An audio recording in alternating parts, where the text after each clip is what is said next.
సెట్టిపల్లి అనే హై స్కూల్కి వెళ్ళాను నాన్న. ఆ స్కూల్కి వెళ్తే 10th క్లాస్ పిల్లలందరినీ లేపాను. మీరు వయసు లాంటిది, సహజం అది. చాలా మంది పిల్లలు అడిగాను, నాన్న నువ్వేమవుతావు జీవితంలో, ఏమవుతావు అంటే అందరూ సరే రకరకాలు చెప్పారు. మళ్ళీ మీ హీరోస్ పేరు చెప్పండి అంటే వాళ్ళ అభిమాన హీరోల పేరు చెప్పుకుంటూ వచ్చారు. అందరూ రకరకాల హీరోల పేరు చెప్పారు. కొంతమంది అయితే హీరోయిన్ పేరు కూడా చెప్పారు వాళ్ళు. కానీ ఒక అబ్బాయి, నీ పేరేనా?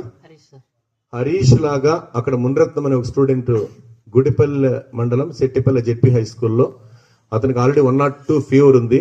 లేచి నిలబడ్డాడు. బాబు ఎవరు నీ ఫేవరెట్ హీరో అంటే లేచి, అప్పటికే అబ్బాయి వణుకు పుట్టింది అనమాట, ఫీవర్ ఎక్కువ ఉంది, 102 10th క్లాస్.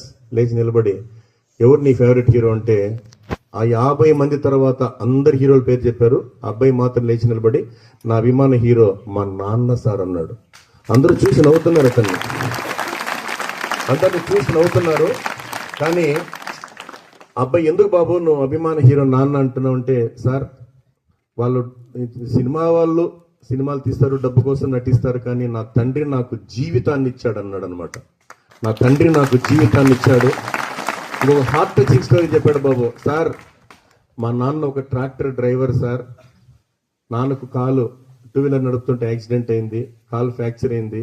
2 నెలలు డాక్టర్ రెస్ట్ తీసుకోమన్నారు సార్. కానీ మా ఇల్లు గడవడానికి కష్టమని చెప్పి ఒకవైపు చీమొస్తున్నా నెత్తురుస్తున్నా అలాగే కట్టుకొని రోజు డ్రెస్సింగ్ చేసుకొని ఒక్క పూట కూడా మమ్మల్ని పస్తు లేకుండా మా కుటుంబాన్ని పోషించిన మా దేవుడు సార్ మా నాన్నన్నాడు. అబ్బా బంగారు బిడ్డ నన్ను. ఎందుకంటే నాన్న గురించి ఒక అద్భుతమైన టాపిక్ ఉందిరా. నాన్న గురించి మామూలుగా చెప్పాలంటే, రంగులు పులుముకుని వెండి తెర మీద వెలిగే హీరోలు ఎందరో, కానీ బిడ్డల ఉన్నతి కోసం వారి గుండె తెర మీద వెలిగే హీరో ఒక్కడే, అతడే నాన్న. అతడే నాన్న. నిన్ను ఆకాశం వైపు ఎగరవేస్తాడు నాన్న. ఎందుకంటే నిన్ను ఆకాశం అంత ఎత్తులో నిలపాలని.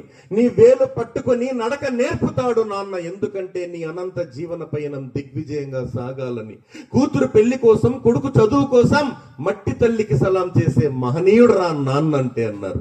ఒక్కసారి ఈ ఇంటర్ స్థాయిలో మళ్ళా చెప్తున్నా, నీ తండ్రి విలువ తెలియాలంటే నువ్వు తండ్రి అయితే తప్ప తెలుసుకోలేవు. కాబట్టి వాళ్ళు భూమి మీద ఉన్నంత వరకు వాళ్ళని కంటికి రెప్పలా కాపాడుకుంటామని ఆత్మవిశ్వాసం, ఆ తండ్రి కష్టం మీకు గుర్తొస్తే ఒక్కసారి మీ నాన్నగారికి మనస్ఫూర్తిగా అభినందన ఇవ్వాలని మనస్ఫూర్తిగా కోరుకుంటున్నా బంగారం. Thank you.